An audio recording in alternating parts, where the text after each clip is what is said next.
తోమాను చూసి, నీ వ్రేలు ఇటు చాసి నా చేతులు చూడుము, నీ చేయి చాసి నా ప్రక్కలో ఉంచి అవిశ్వాసివి కాక విశ్వాసివై ఉండుమని. మహాగణుడు అయిన మా యేసుక్రీస్తు ప్రభువా, నీ పవిత్రమైన పాదాలకు లెక్కలేని స్తుతి స్తోత్ర. గొప్ప దేవుడవు, మహోన్నతుడవు నాయన. నీ ప్రేమ అపారము. మా కొరకు మరణాన్ని జయించి నాయన తిరిగి లేచి మా జీవితాల్లో ప్రభు మేము ఏదైతే విశ్వసిస్తున్నామో, ఏదైతే మేము నిరీక్షణ కలిగి ఉన్నామో, ఆ నిరీక్షణను దృఢపరచడానికి లేఖనాల ద్వారా మమ్మల్ని బలపరుస్తున్నందుకు వందనాలు, స్తోత్రాలు.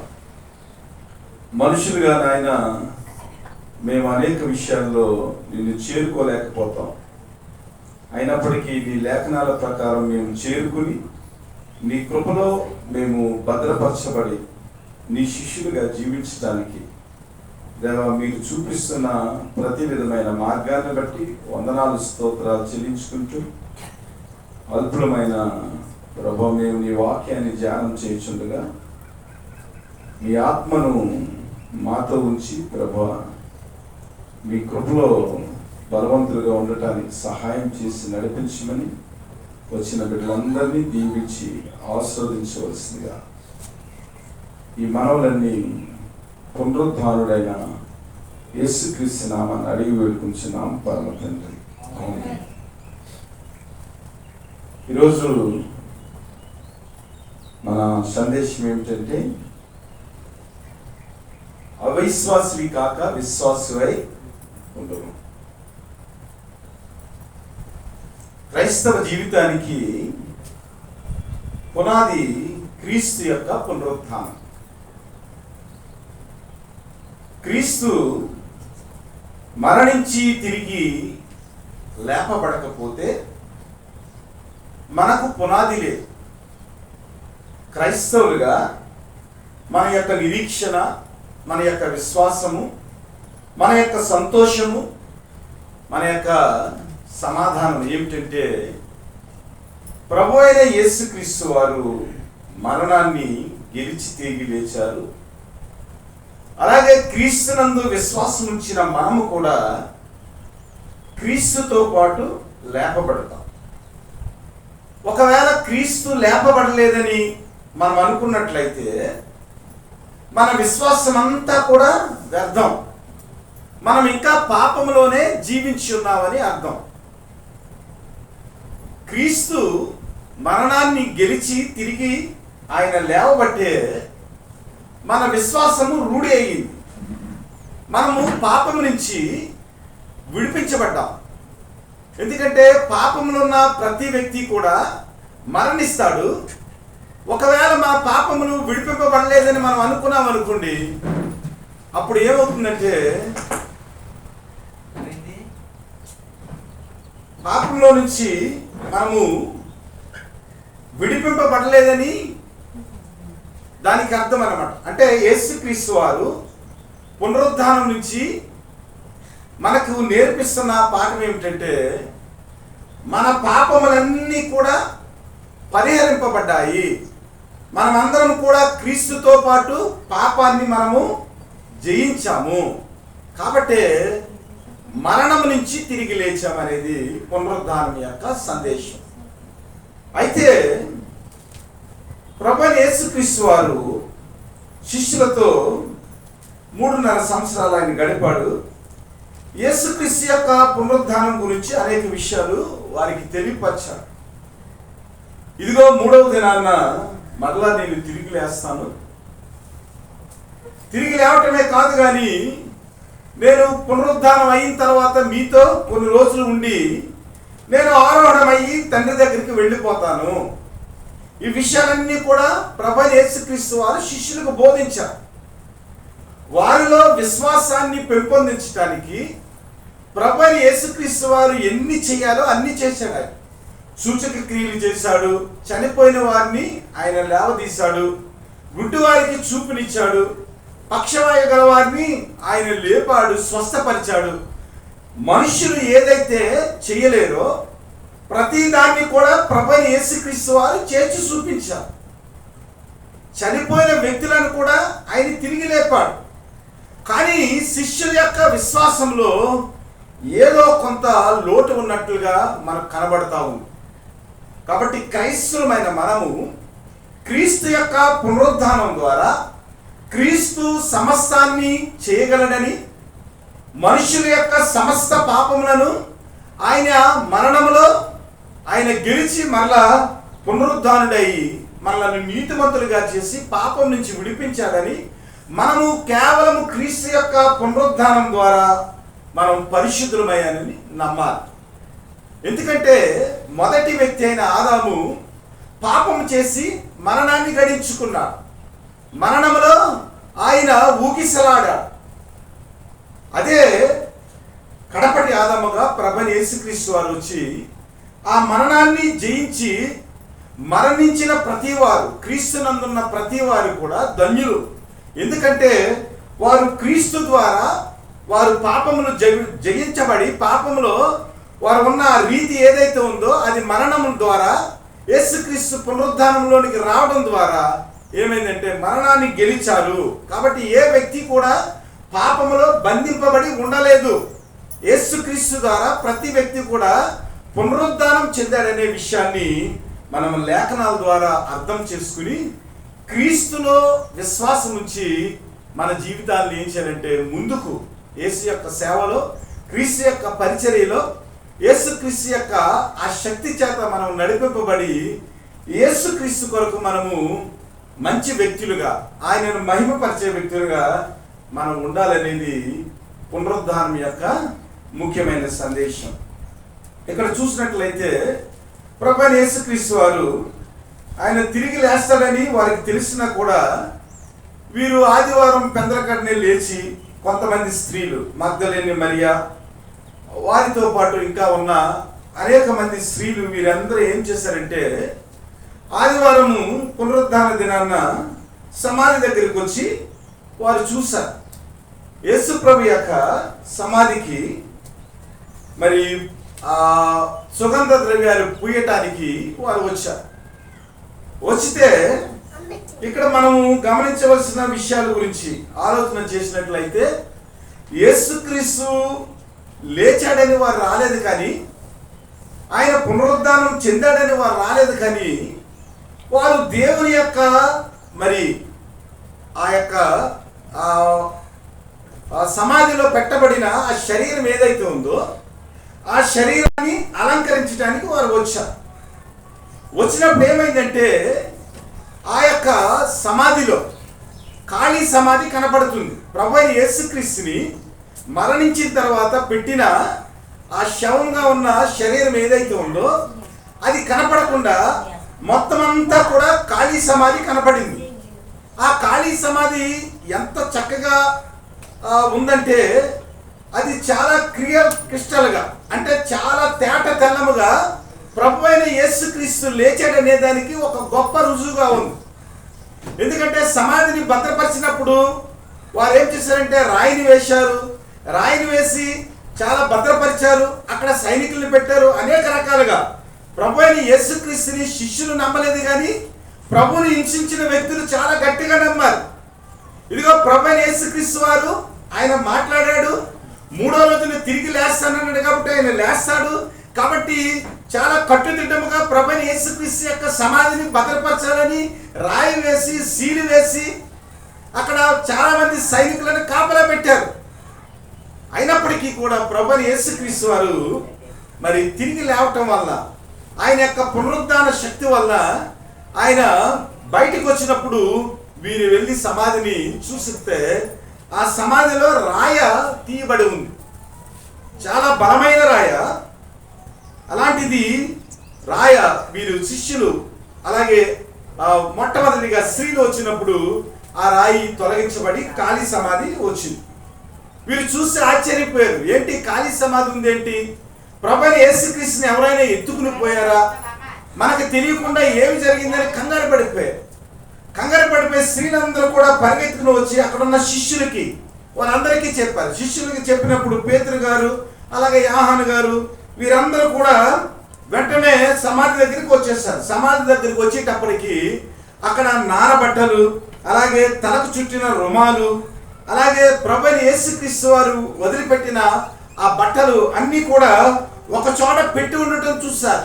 పెట్టి ఉండటం చూసి వారు ఏం చేశారంటే సమాధి లోపలికి వెళ్ళారు. ఆ సమాధికి లోపలికి వెళ్ళినప్పటికీ వారికి అనేక విషయాలు అగపడినట్లుగా, వారు తమ యొక్క ప్రభువు లేచినట్లుగా లేఖనాలు వారి జీవితంలో మరి ప్రభువైన యేసుక్రీస్తు వారు ఏదైతే లేఖనాలు వారికి బోధించాడో ఆ లేఖనాలన్నీ కూడా నెరవేరినట్లు వారికి కొంతవరకు అవగాహన వచ్చింది. వచ్చి మరలా తిరిగి వచ్చి ప్రభువైన యేసుక్రీస్తు గురించి వారు చెప్పడం మొదలుపెట్టారు. ఇలా బయటకు వచ్చే సమయంలో మరి ఏమైందంటే అక్కడ దేవదూతలు ప్రభువైన యేసుక్రీస్తు యొక్క పునరుద్ధానాన్ని ప్రకటించడానికి, మనుషులకు ప్రకటించడానికి దేవదూతలు అక్కడ ఉన్నారు. ఉన్న తర్వాత మీరు ఎవరిని వెతుకుతున్నారు అని మరి అక్కడికి వచ్చిన శిష్యులను, స్త్రీలను దేవదూతలు అడిగినప్పుడు వారు మా ప్రభువైన యేసుక్రీస్తు మాకు కనబడలేదు, ఎవరో ఎత్తుకుని పోయారని వారు దేవదూతలకు ఫిర్యాదు చేశారు. ఆ చేసిన సమయంలో మీరు సజీవుడైన యేసుక్రీస్తుని మీరు సమాధుల్లో ఎందుకు చూస్తా ఉన్నారు, ఆయన తిరిగి లేచాడు అని వారికి సందేశాన్ని ఇచ్చినప్పుడు ఆ సందేశాన్ని పట్టుకుని వీరు ఏం చేశారంటే అనేక మంది వ్యక్తులకు ప్రభువైన యేసుక్రీస్తుని గురించి చెప్పారు. ఇదంతా కూడా పునరుద్ధానంలో ఉన్న మనకు తెలిసిన సారాంశం. ప్రభువైన యేసుక్రీస్తు వారు మరి పెట్టబడిన సమాధి దగ్గరికి వెళ్ళిన తర్వాత ఆ స్త్రీలు అలాగే శిష్యులు ప్రభువైన యేసుక్రీస్తుని ఎలా కనుగొన్నారు, అలాగే వారు బయటకు వచ్చి యేసుక్రీస్తు గురించి ఏమనుకుంటున్నారు, ఇవన్నీ జరిగిన సంభవాలు. అయితే ఈ సంభవాల నుంచి మనం నేర్చుకోవాల్సిన విషయం ఏమిటంటే ఇన్ని విషయాలు వారు గమనించినప్పటికీ, లేఖనాలు చదివినప్పటికీ, ప్రభువైన యేసుక్రీస్తు వారు తిరిగి లేస్తారని చెప్పినప్పటికీ కూడా వారిలో అనేక మందికి ఇంకా చాలా అనుమానాలు ఉన్నట్లుగా మనము గమనిస్తూ ఉన్నాం. అలాగే జరిగింది. సాయంకాలం అయింది. సాయంకాలం అయిన తర్వాత శిష్యులందరూ కూడా భయపడిపోయారు. ప్రభువైన యేసుక్రీస్తు యొక్క శిలువ మరణాన్ని గురించి, ఆయన అప్పగింపబడిన రీతిని, ఆయన హింసించిన రీతిని, ఇవన్నిటిని కూడా కల్లారా శిష్యులు చూశారేమో చాలా భయంతో వారి కాలాన్ని గడుపుతూ ఉన్నారు. అలాంటి పరిస్థితుల్లో సాయంకాలాన వీరందరూ కూడా ఒక చోట కూర్చుండి వారు ఉన్నప్పుడు ప్రభువైన యేసుక్రీస్తు వారు అనగా పునరుద్ధానుడైన యేసుక్రీస్తు వారు తలుపులు మూసి ఉండగా ఆయన ఏం చేశారంటే పునరుద్ధాన శరీరంతో, శక్తివంతమైన శరీరంతో, మరణాన్ని గెలిచిన ఆ శరీరంతో శిష్యులు మాట్లాడుచుండగా, వారు భయపడుచుండగా ప్రభువైన యేసుక్రీస్తు వారు తలుపులు వేసి ఉండగా ఆ పునరుద్ధాన శరీరంతో వారు ఏం చేశారంటే ప్రభువైన యేసుక్రీస్తు వారు లోపలికి వచ్చారు. లోపలికి వచ్చి వారికి చెప్పిన మొదటి మాట ఏమిటంటే మీకు సమాధానము కలుగును గాకని వారితో ఆయన పలికారు. పలికిన తర్వాత వారిలో ఇంకా భయం పోలేదు. ఏమిటి, నేను పునరుద్ధానుడై వీరి మధ్యకు వచ్చాను, అయినప్పటికీ కూడా వీరిలో సంతోషం లేదేంటి, నేను ముందరే చెప్పాను నేను తిరిగి లేస్తానని చెప్పాను, అయినా కూడా సంతోషం లేదేంటి అని ప్రభువైన యేసుక్రీస్తు వారు మరలా వారు నిజమైన సంతోషం అనుభవించేదాన్ని, వారి జీవితాల్లో ఉన్న భయం పోయి వారు సమాధానంగా ఉండేదానికి ఆయన ఏం చేశాడంటే తన చేతులను ప్రక్కను చూపగా శిష్యులు ప్రభువును చూసి సంతోషించారు. ఇదిగో మీరు భయపడుతున్నారు, మీ జీవితాల్లో సంతోషం లేదు, మీరు ఎందుకు సంతోషంగా ఉండటం లేదు, ఇదిగో నేను తిరిగి లేచాను, తిరిగి లేచిన యేసు ప్రభువు నేనే, ప్రవచించిన యేసు ప్రభువు నేనే, మీకు ఏదైతే చెప్పానో దాన్ని రూఢీపరచడానికి నేను వచ్చానని ప్రభువైన యేసుక్రీస్తు వారు ఏం చేశారంటే మరి తన చేతుల్లో కొట్టబడిన మేకుల యొక్క గాయాలను, అలాగే ప్రక్కలో పొడిచిన ఆ బళ్ళెము యొక్క గాయాన్ని వారి శిష్యులకు చూపించినప్పుడు ప్రభువైన యేసుక్రీస్తు శిష్యులు ఎంతో సంతోషపడ్డారు. సంతోషపడిన తర్వాత ప్రభువైన యేసుక్రీస్తు వారు మరలా మీకు సమాధానం కలుగుగాకని వారికి చెప్పాడు. తండ్రి నన్ను పంపిన ప్రకారము నేను మిమ్మును పంపుచున్నానని వారితో చెప్పాను. ఆయన ఈ మాట చెప్పి వారి మీద ఊది పరిశుద్ధాత్మను పొందుడి, మీరు ఎవరి పాపములు క్షమింతురో అవి వారికి క్షమించబడును, ఎవరి పాపములు మీరు నిలిచి ఉండనిత్తురో అవి నిలిచునని వారితో చెప్పారు. ఇక్కడ మనం గమనించవలసిన ఒక గొప్ప విషయం ఏమిటంటే, వారు కూడా పునరుద్ధాన శక్తిని పొందేదానికి ప్రభువైన యేసుక్రీస్తు వారు ఏం చేశారంటే, తన పునరుద్ధాన సంబంధమైన శక్తిని ఆయన శిష్యుల మీదకి ఊదారు. ప్రభువైన యేసుక్రీస్తు వారు ఆత్మీయంగా చనిపోయిన స్థితిలో ఉన్నారు, ఆత్మీయంగా వారు బలహీనమైన స్థితిలో ఉన్నారు, ఆత్మీయంగా వారు మరణించిన స్థితిలో ఉన్నారు.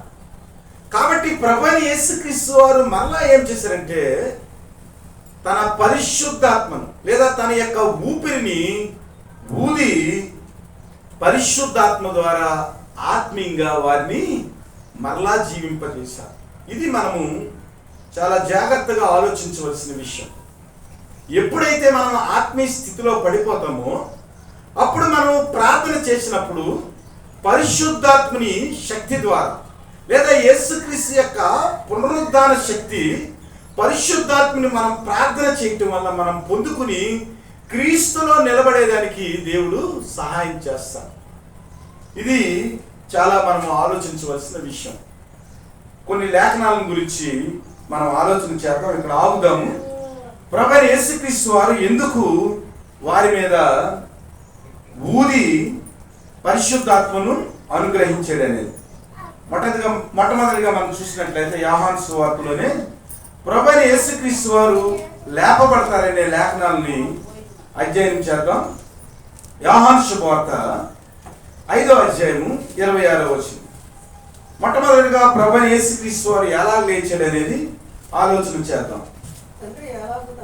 తండ్రి ఎలాగూ తనంతట తానే జీవం గలవాడై ఉన్నాడో అలాగే కుమారుడును తానంతట తానే జీవం గలవాడై ఉండుటకు కుమారునికి అధికారము అనుగ్రహించాడు. ఇక్కడ ఆలోచన చేయండి. ప్రభువైన యేసుక్రీస్తు వారు ఎలాగ లేచాడంటే, తండ్రి ఎలాగూ తనంతట తానే జీవం గలవాడై ఉన్నాడో అలాగే కుమారుడును తానంతట తానే జీవం గలవాడై ఉండుటకు కుమారునికి అధికారము అనుగ్రహింపబడింది. పరమ తండ్రి, నిత్యుడకు తండ్రి, జీవం గలవాడు.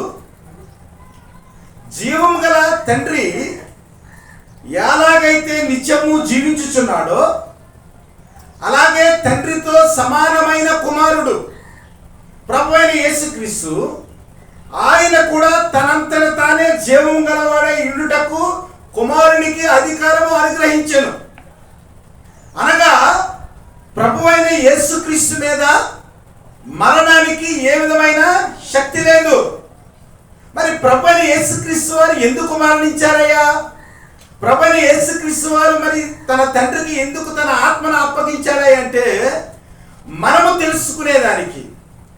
అనగా ప్రభువైన యేసుక్రీస్తు నందు ఎవరైతే మరణిస్తారో మరణించిన ప్రతి వారు కూడా క్రీస్తులాగే లేస్తారని మనకు తెలియటానికి ప్రభువైన యేసుక్రీస్తు వారు ఏం చేశారంటే తన ఆత్మను అనగా తన యొక్క జీవాన్ని తండ్రికి అప్పచెప్పినట్లుగా మనకు చూపించారు.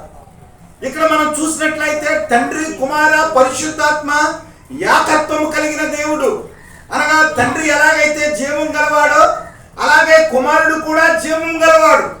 కాబట్టి కుమారుడి మీద మరణానికి ఏ విధమైన అధికారం లేదు. తండ్రి ఎలాగైతే జీవం కలిగి ఉన్నాడో కుమారుడు కూడా అలాగే జీవం కలగా ఆ అధికారం కలిగి ఉన్నవాడు. కాబట్టి ఆయన మీద మరణానికి ఏ విధమైన అధికారం లేదు. కాబట్టి ఆయన తనంతట తానే అనగా ప్రభువు ఇచ్చిన, తండ్రి ఇచ్చిన అధికారం చొప్పున ఆయన ఏం చేశాడంటే జీవం గలవాడిగా, పునరుద్ధానుడిగా, మరణాన్ని జయించిన వాడిగా ఆయన మనకు కనబడతా ఉన్నాడు. అనగా మనం అర్థం చేసుకోవాల్సింది ఏమిటంటే ప్రభువైన యేసుక్రీస్తుని చంపటానికి ఏ విధమైన అధికారము ఈ లోకంలో ఎవరికి ఇవ్వబడలేదు.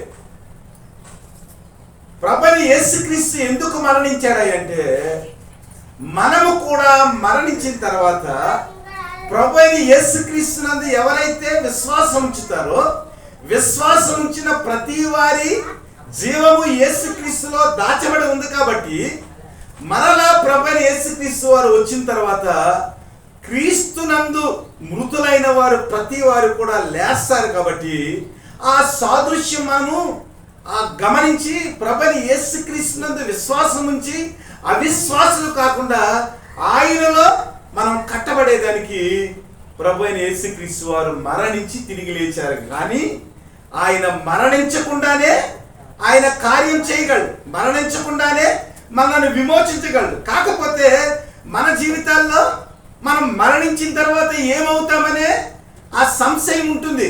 ఆ సంశయం లేకుండా, ఆ అపనమ్మకం లేకుండా ఉండేదానికి ప్రభువైన యేసుక్రీస్తు వారు ఏం చేశారంటే ఆ సాదృశ్యాన్ని, ఆయన మరణించి తిరిగి లేచిన సాదృశ్యాన్ని మనకు లేఖనాల్లో మన విశ్వాసాన్ని పెంపొందించడానికి ఆయన ఏం చేశాడంటే లేఖనాల్లో ఉంచాడు. కాబట్టి తండ్రి ఎలాగైతే జీవం గలవాడో కుమారుడు అలాగే జీవం గలవాడు, పరిశుద్ధాత్ముడు అలాగే జీవం గలవాడు. కాబట్టి తండ్రి కుమార ఏకత్వమైన, పరిశుద్ధాత్మతో ఏకత్వమైన ఈ తండ్రిని చంపడానికి ఎవరికి కూడా అధికారం లేదు. ఆయన నిరంతరము జీవించే దేవుడు.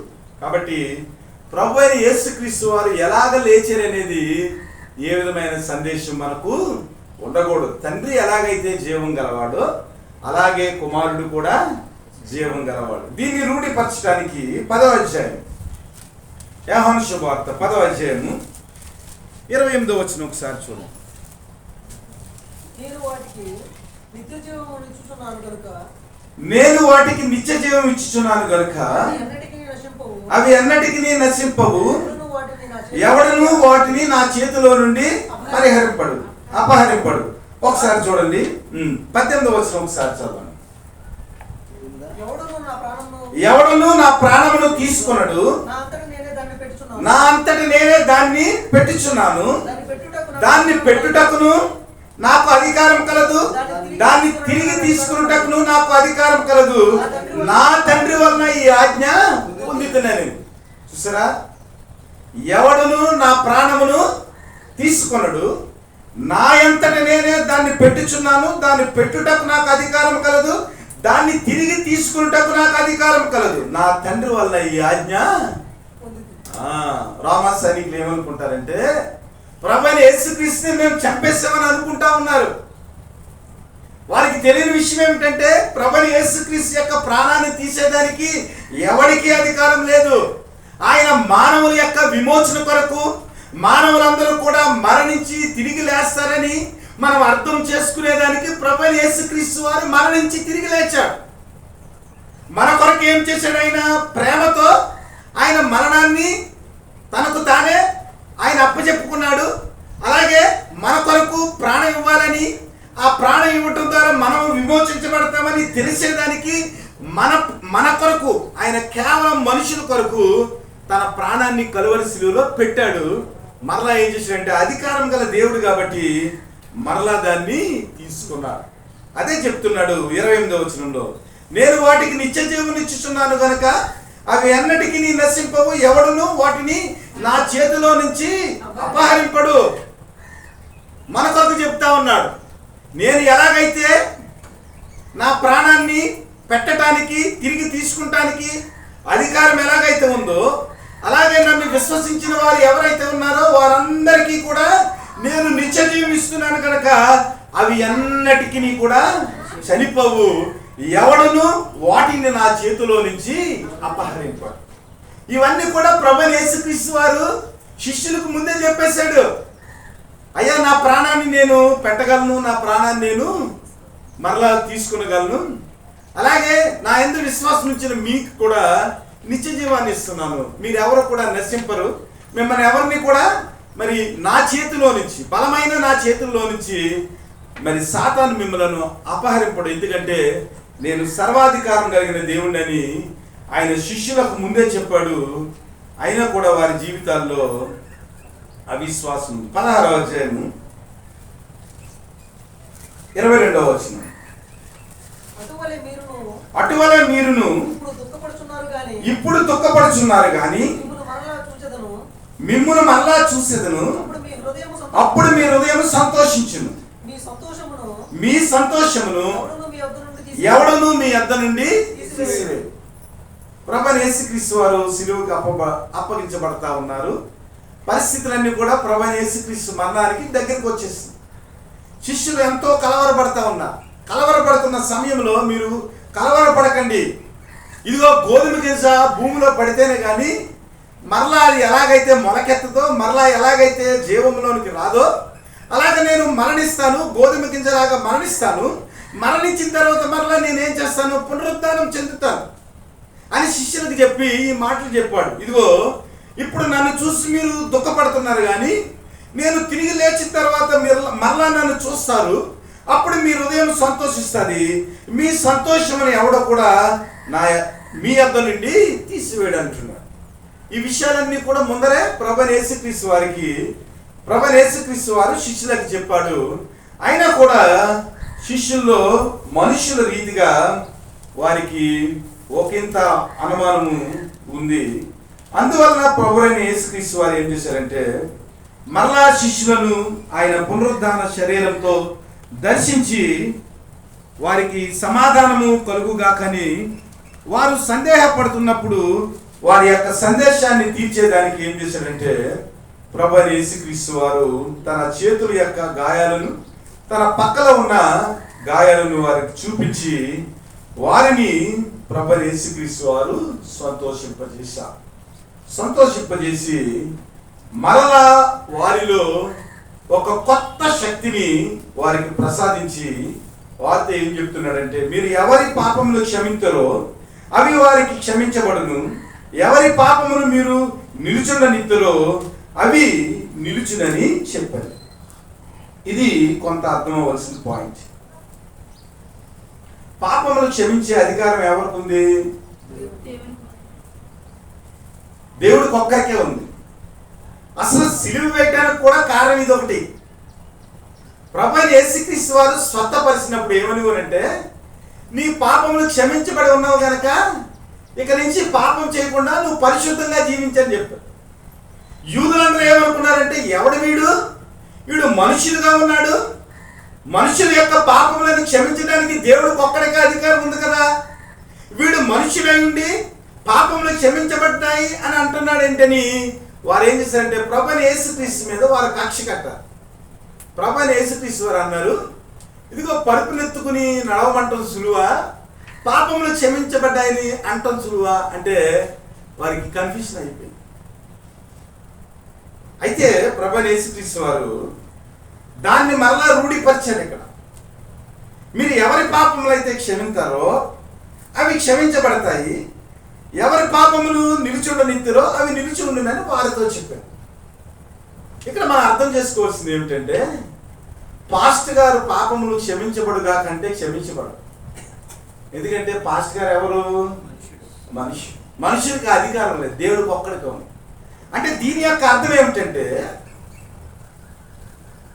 క్రీస్తు యొక్క పునరుద్ధానం గురించి లేదా క్రీస్తు యొక్క సువార్త గురించి మనం ప్రకటించినప్పుడు ఎవరైతే క్రీస్తు యొక్క సందేశాన్ని విని ప్రభువైన యేసుక్రీస్తు మనుషుల యొక్క పాపముల కొరకు పాపముగా చేయబడి చనిపోయి మరణాన్ని జయించి తిరిగి లేచాడని సువార్త చెప్పినప్పుడు ఎవరైతే విశ్వసిస్తారో వారి పాపములు క్షమించబడతాయి. అంటే మనుష్యుల యొక్క పాపములు క్షమింపబడటానికి క్రీస్తును నమ్మిన వ్యక్తులు ఏం చేశారు? మార్గాన్ని చూపించారు.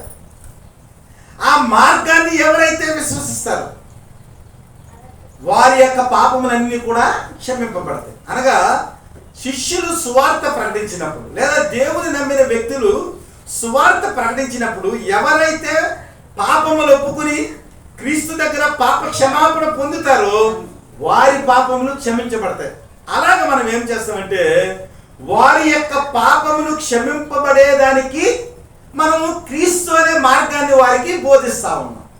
ఇది మనం అర్థం చేసుకోవాలి. అలా కాకుండా ప్రభువైన యేసుక్రీస్తు యొక్క మరణం గురించి, ప్రభువైన యేసుక్రీస్తు యొక్క పునరుద్ధానం గురించి మనం చెప్పినప్పటికీ కూడా వారు పాప క్షమాపణ పొందకుండా, క్రీస్తు యొక్క సువార్తను విశ్వసించకుండా, క్రీస్తు యొక్క సువార్తను ఎవరైతే ప్రక్కదోవ పట్టి తిరుగుతూ ఉన్నారో, యేసుక్రీస్తు యొక్క సువార్తను విసర్జించి వారి ఇష్టం వచ్చినట్లు ఎవరైతే జీవిస్తున్నారో వారి యొక్క పాపములు నిలిచి ఉంటాయన్న.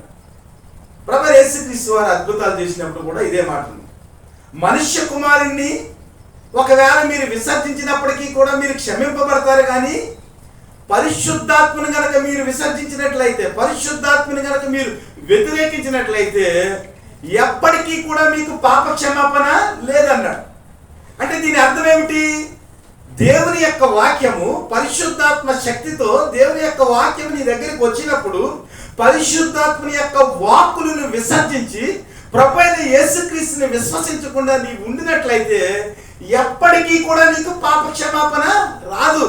అది పరిశుద్ధాత్మని మనము విసర్జించటం అంటే పరిశుద్ధాత్ముడు మన పాపముల నిమిత్తము మనకు బోధించినప్పుడు, పాప క్షమాపణ నిమిత్తము మనకు బోధించినప్పుడు ప్రభువైన యేసుక్రీస్తు యొక్క సువార్తను మనం తిరస్కరిస్తే మన పాపములు ఎప్పుడు కూడా నిలిచే ఉంటాయి. ఎందుకంటే ప్రభువైన యేసుక్రీస్తుని ఎవడైతే అంగీకరించలేదో వాడి యొక్క పాపములు క్షమించబడవు. ప్రభువైన యేసుక్రీస్తుని ఎవడైతే అంగీకరించాడో వాడి యొక్క పాపములు క్షమింపబడతాయి. కాబట్టి పరిశుద్ధాత్ముని ఆ బోధన ఎవరైతే తిరస్కరించారో, క్రీస్తు యొక్క సువార్తను ఎవరైతే తిరస్కరించారో, క్రీస్తు యొక్క మరణాన్ని ఎవరైతే తిరస్కరించారో, క్రీస్తు యొక్క పునరుద్ధానమును ఎవరైతే తిరస్కరించారో వారి యొక్క పాపములు ఎప్పటికీ కూడా నిలిచే ఉంటాయి.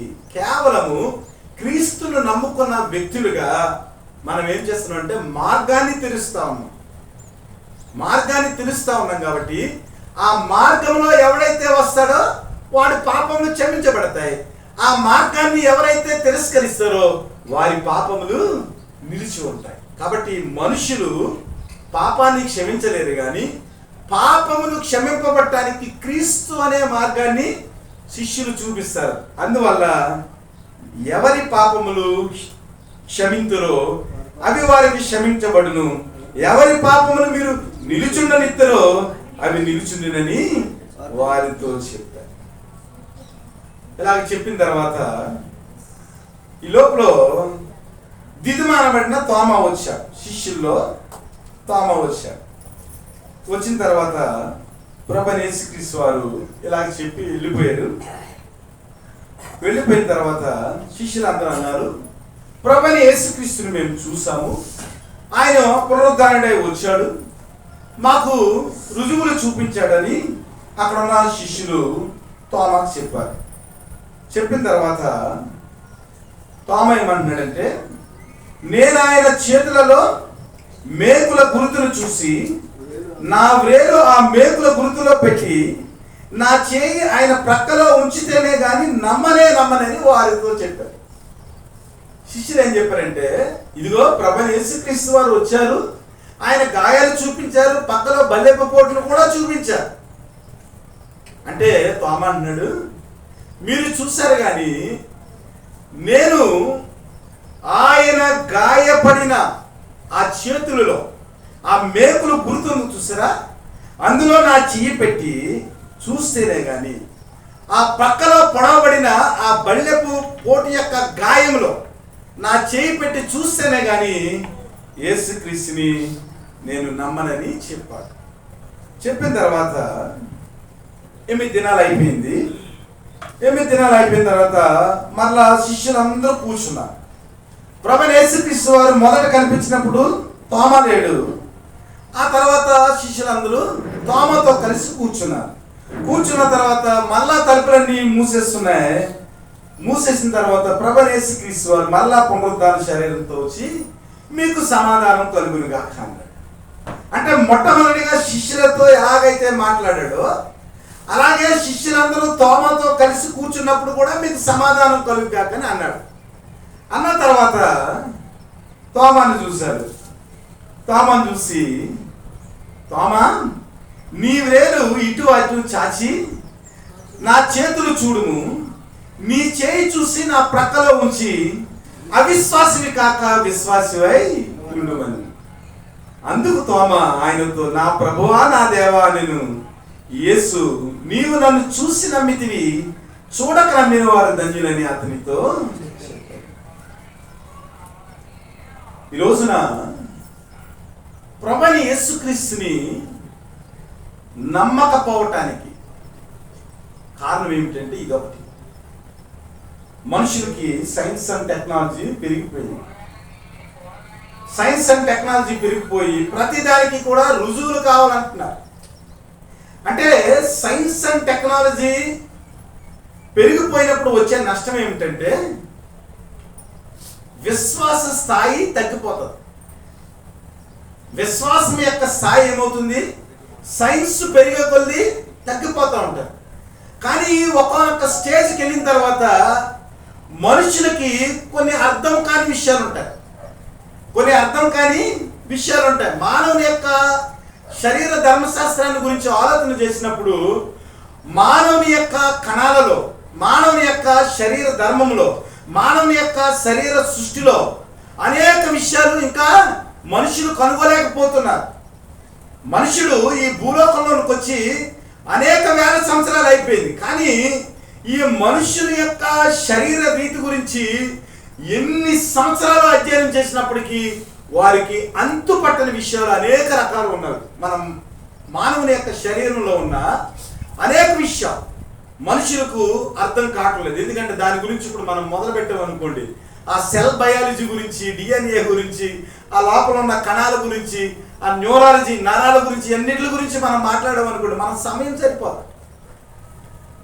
అయితే కొంత ఎక్స్టెంట్కి వెళ్ళిన తర్వాత మనిషికి అర్థం కాక ఏమవుతుందంటే ఆ స్థాయి నుంచి మరలా దేవుడి మీద ఆధారపడి దేవుడే మనిషిని సృజించాడు.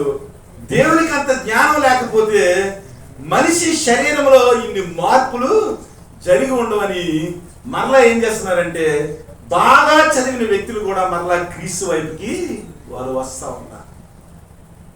చాలా మంది మిడిమిడి నాలెడ్జ్, అంటే సరైన సైన్స్ రాదు, సరైన విశ్వాసం ఉండదు. వారు రకరకాల ప్రశ్నలు వేస్తారు. ప్రభువైన యేసుక్రీస్తు ఉన్నాడా? రమ్మను. పరిశుద్ధాత్మ ఉందా?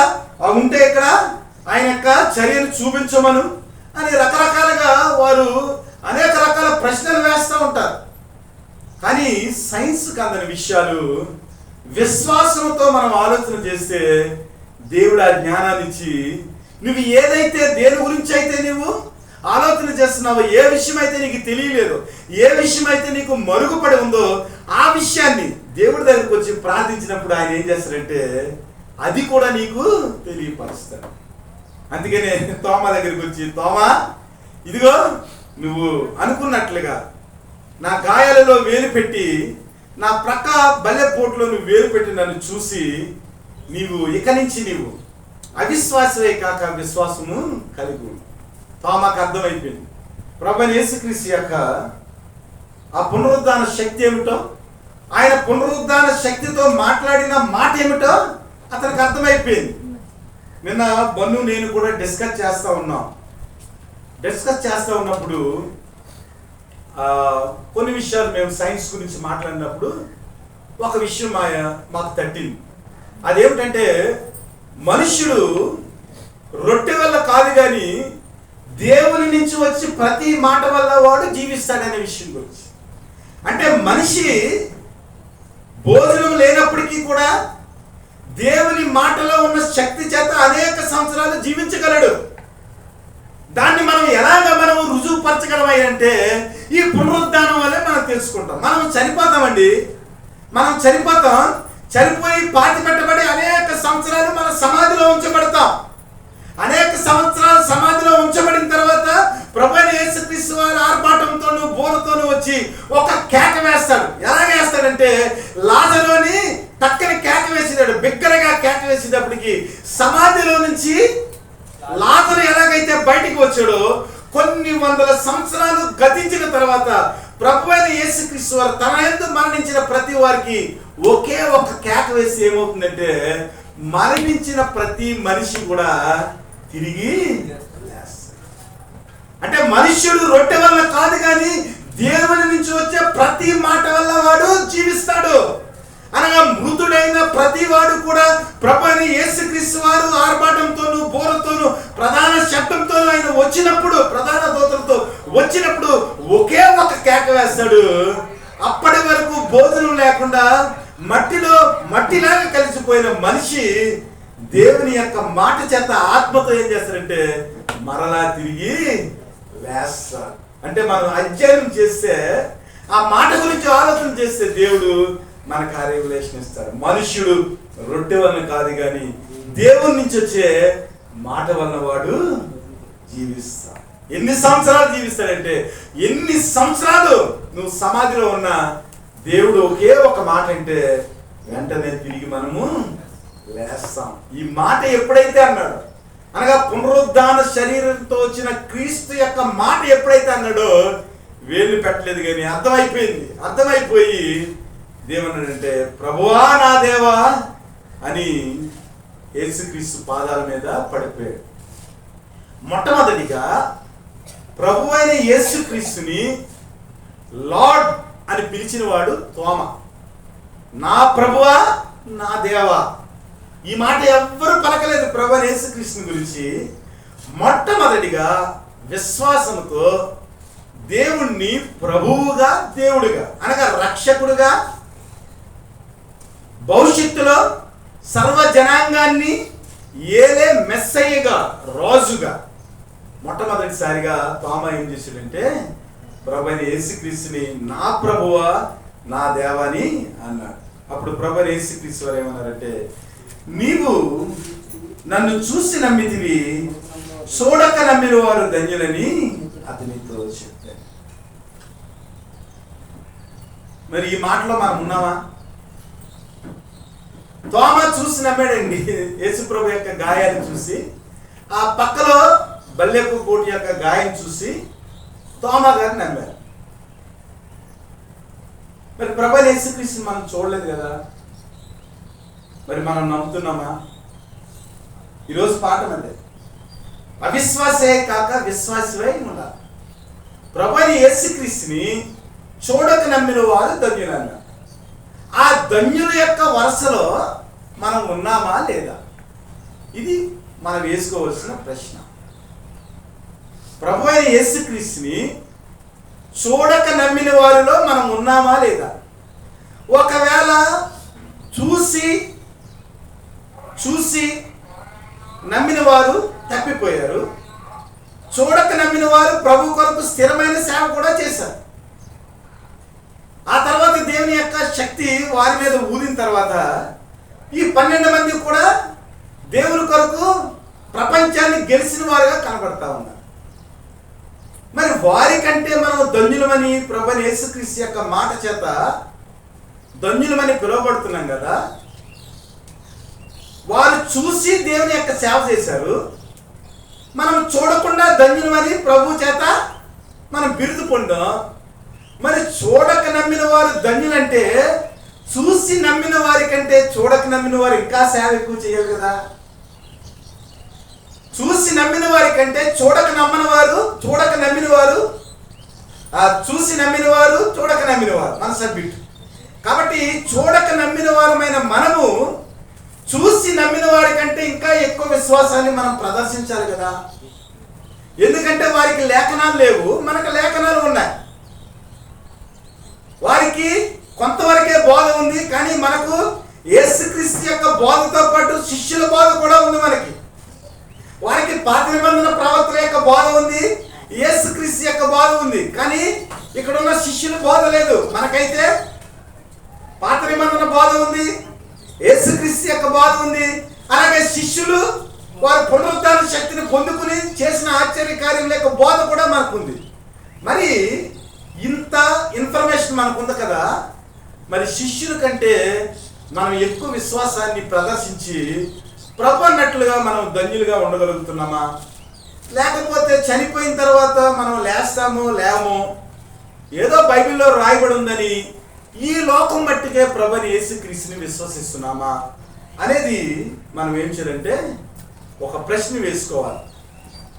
దేవుని నోట నుంచి వచ్చే ప్రతి మాట వల్ల మనం జీవిస్తాము అని నమ్మితే, ప్రభుని యేసుక్రీస్తు వారు మరణాన్ని జయించి తిరిగి లేచారని మనం నమ్మితే, మనము కూడా ప్రభుని యేసుక్రీస్తుతో పాటు మనము కూడా లేస్తాం. ఆయన వచ్చినప్పుడు ఆయన మాట చొప్పున మనం జీవిస్తామని ఆ విశ్వాసం మనం ఉంటే, ఎంతవరకు మనం విశ్వాసులుగా ఉండి క్రీస్తు యొక్క నామాన్ని మహిమపరుస్తున్నాం, క్రీస్తు యొక్క సువార్తను మనం చేస్తా ఉన్నాం. ఇది ఈరోజు మనం వేసుకోవాల్సిన ఒక ఒక గొప్ప విషయం. ఎందుకంటే మనం భయంతో ఉన్నాము, దేవుడు సంతోషాన్ని ఇచ్చాడు. మనం భయంతో ఉన్నాము, మనకు దేవుడు సమాధానం ఇచ్చాడు. అలాగే అన్నిటికీ మించి ఆయన యొక్క సువార్తను ఇచ్చాడు, నిత్య జీవాన్ని ఇచ్చాడు. నిత్య జీవాన్ని ఇచ్చిన తర్వాత మీరు నశించరు, నా చేతిలో నుండి ఎవరు మిమ్మల్ని అపహరింప చేయలేరు అని ఆ గొప్ప నిర్ధారణ ఇచ్చిన తర్వాత కూడా క్రీస్తు కొరకు, క్రీస్తు మహిమ కొరకు మనం ఎందుకు నిలబడలేకపోతున్నాం అనేది ప్రశ్న. యెహెజ్కేలు గ్రంథంలో 37వ అధ్యాయంలో ఒక వృత్తాంతం ఉంటుంది. యెహెజ్కేలు దగ్గరికి దేవుడు వస్తాడు. దేవుడు వచ్చి ఒక లోయలోనికి, ఎముకల లోయలోనికి తీసుకెళ్తాడు. మొత్తం అన్ని ఎముకలే ఉంటాయి, కొన్ని వేల ఎముకలు ఉంటాయి.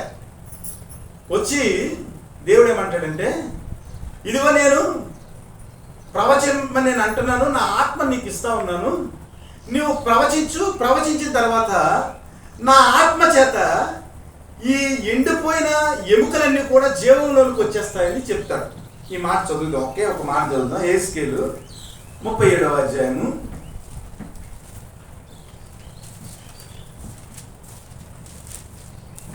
యెహెజ్కేలు గ్రంథము 37వ అధ్యాయము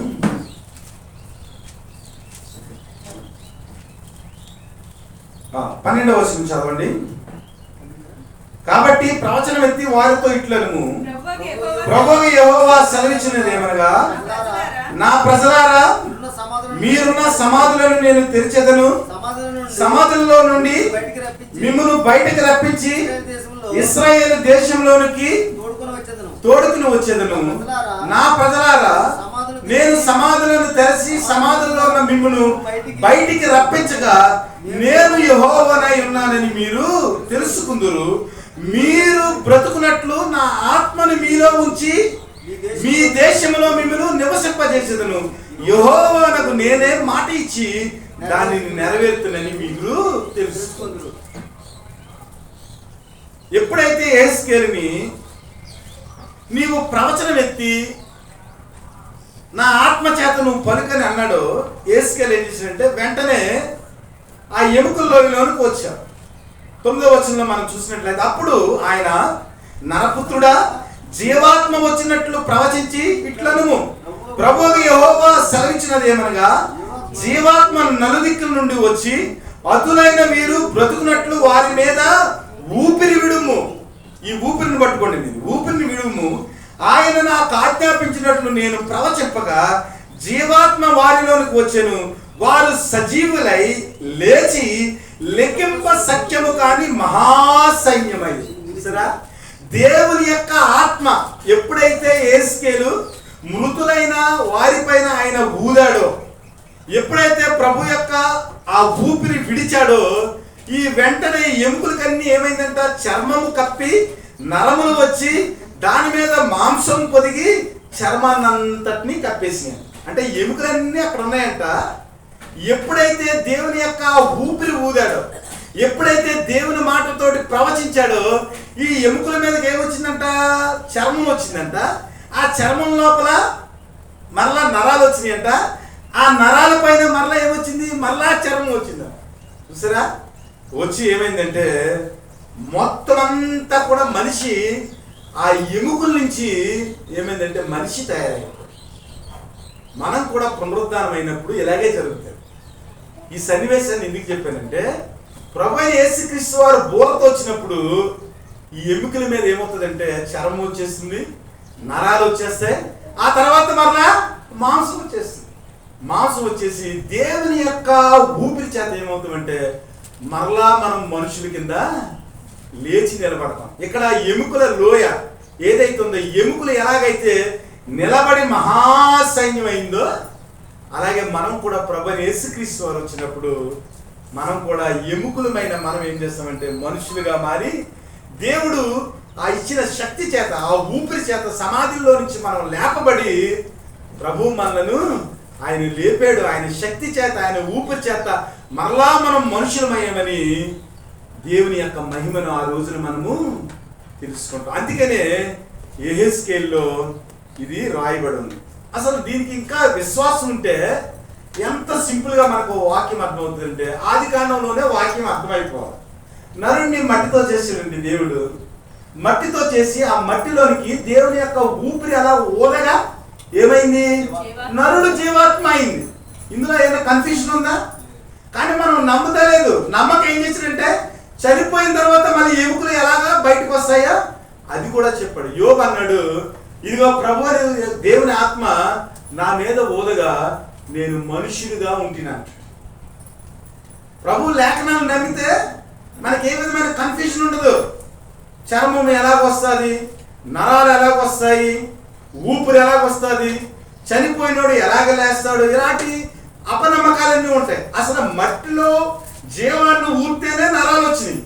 అలాంటిది ఎముకల మీద మాంసము, నరాలు, చర్మం రావటం ఏమైనా కష్టమా? ఎముకల మీద మాంసం ఎన్ని రావటం ఏమైనా కష్టమా? కాదు కదా. కాబట్టి దేవుని యొక్క వాక్యాన్ని మనం ఏం చేయాలంటే నమ్మాలి. అందుకనే తోమతో అంటున్నాడు, నీవు అవిశ్వాసివి కాక విశ్వాసివై ఉండాలి.